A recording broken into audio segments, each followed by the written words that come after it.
नमस्कार, मैं तीरथराज। स्वागत है हमारे YouTube channel geography research union में। आइए हम थॉट के इस सीरीज में आगे बढ़ते हैं।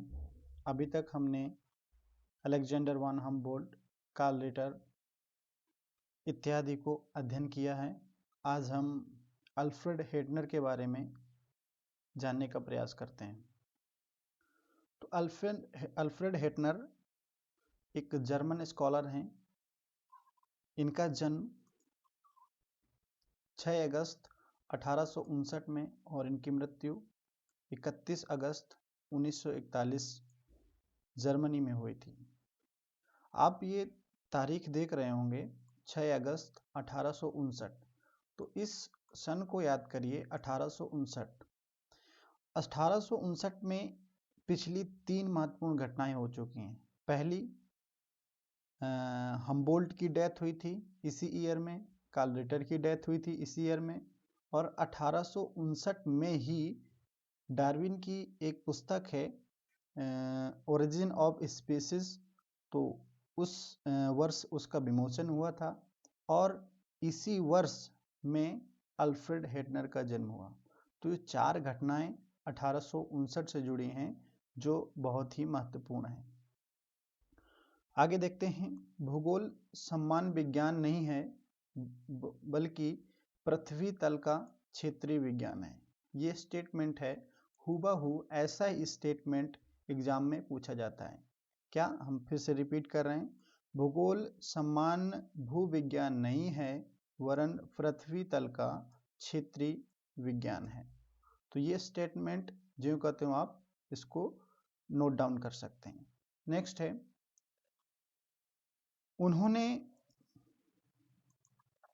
उन्होंने भूगोल को एक क्षेत्र विवरण विज्ञान, कोरोलॉजिकल साइंस माना, जिसके अंतर्गत प्रदेशों का अध्ययन किया जाता है। उन्होंने क्या माना था?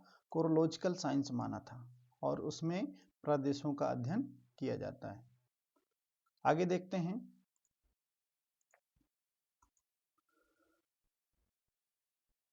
इसे 20वीं शताब्दी का अग्रगण्य रीति विधायक अर्थात लीडिंग मेथोडोलॉजिस्ट माना जाता है। आगे देखते हैं। विस्तृत यात्रा के पश्चात उन्होंने यूरोप नामक पुस्तक की रचना की थी। ये एक बुक है जो उन्होंने लिखी हुई थी। उन्होंने रिटर के अर्डकुंडे के स्थान पर, जो उन्होंने पुस्तक लिखी थी अर्डकुंडे, बड़ी फेमस पुस्तक है कार्ल रिटर की, अर्डकुंडे के स्थान पर लिंडरकुंडे नामक शब्द का प्रयोग किया, जिसका अर्थ होता है पृथ्वी के सतह का क्षेत्र वर्णी विज्ञान। पृथ्वी के सतह का क्षेत्र वर्णी विज्ञान।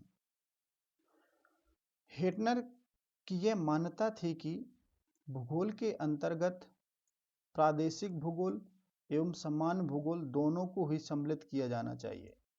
किनको? प्रादेशिक भूगोल और सामान्य भूगोल को दोनों को सम्मिलित किया जाना चाहिए, परंतु भूगोल का मुख्य क्षेत्र प्रदेशों का अध्ययन ही है। उन्होंने ये भी कहा है कि दोनों को सम्मिलित तो किया जाना चाहिए, परंतु भूगोल का मुख्य क्षेत्र प्रदेशों का अध्ययन ही है।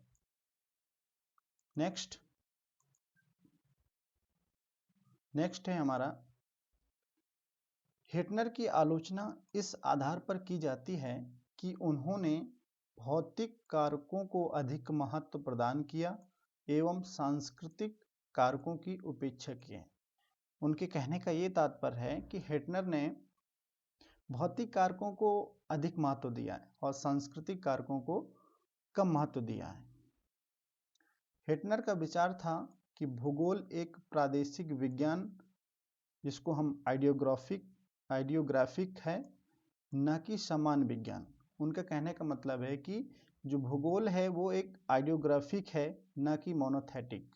जो समान है उसके लिए हमने मोनोथेटिक शब्द यूज किया है। तो उन्होंने यही कहा कि भूगोल एक प्रादेशिक विज्ञान है, न कि समान विज्ञान।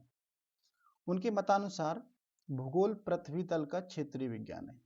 ये देखिए, ये सेंटेंस बार बार रिपीट हो रहा है, उसमें इन्होंने बस सिर्फ क्षेत्रीय विज्ञान को फोकस किया, जिसको हमने इंग्लिश वर्ड आगे ही बताया था, कोरोलॉजिकल साइंस। इनके द्वारा कुछ पुस्तक लिखी गई हैं जो महत्वपूर्ण पुस्तकें हैं। पहली पुस्तक है भूगोल का विधि तंत्र, जिसको हम मेथोडोलॉजी कहते हैं। दूसरी पुस्तक है तुलनात्मक प्रादेशिक भूगोल, कंपैरेटिव रीजनल, ये गलत लिखा है, रीजनल ज्योग्राफी। रूस का भूगोल, ज्योग्राफी ऑफ रसिया, प्रादेशिक भूगोल के आधार, फाउंडेशन ऑफ रीजनल ज्योग्राफी। तो ये हेटनर से संबंधित जानकारी है और इतनी जानकारी एग्जाम के दृष्टि से महत्वपूर्ण है। तो उसमें इतना हमें याद करना है कि 1859 की ये जो घटनाएं हम बताए थे आपको, 4 घटनाएं हो गई, फिर से रिपीट करा दे रहे हैं। हम्बोल्ट की मृत्यु, रिटर की मृत्यु और डार्विन की एक पुस्तक ओरिजिन ऑफ स्पीसीज और अल्फ्रेड हेटनर का जन्म 1859 में। ये 4 घटनाएं हैं, चारों को याद रखना है। और इनका एक ये शब्द याद रखना, कोरोलॉजिकल साइंस, जो एक क्षेत्र विवरण विज्ञान है, इन्होंने इस पर फोकस किया। और एक ये भी है कि 20वीं शताब्दी के लीडिंग मैथोलॉजिस्ट थे, इस पॉइंट को याद रखना है। यूरोप पुस्तक बहुत ही कम पूछी जाती है। इसके आगे एक पॉइंट ये भी हमें याद कर सकते हैं कि अर्धकुंडे के स्थान पर इन्होंने लैंडर कुंडे शब्द का प्रयोग किया था, ये भी महत्वपूर्ण पॉइंट है। और ये स्टेटमेंट, भूगोल पृथ्वी तल का क्षेत्रीय विज्ञान है, ये स्टेटमेंट आपको एग्जाम में हूबहू इसी शब्दों में मिलेगा, इसलिए आपको इस स्टेटमेंट को दिमाग में अच्छी तरह बिठा लेना है। तो और इसमें कुछ विशेष याद करने योग्य है नहीं। ये 4 पुस्तकें हैं, एक भूगोल का विधि तंत्र, एक कंपैरेटिव रीजनल ज्योग्राफी और geography of Russia, and last foundation of regional geography. So thank you. आपको लेक्चर कैसा लगा कमेंट करके जरूर बताइएगा, और हम कोशिश करते हैं कि ये सीरीज ऐसी ही कंटिन्यू चलेगी जिससे हमारा पीजीटी का सिलेबस पूरा कवर हो सके। सो धन्यवाद।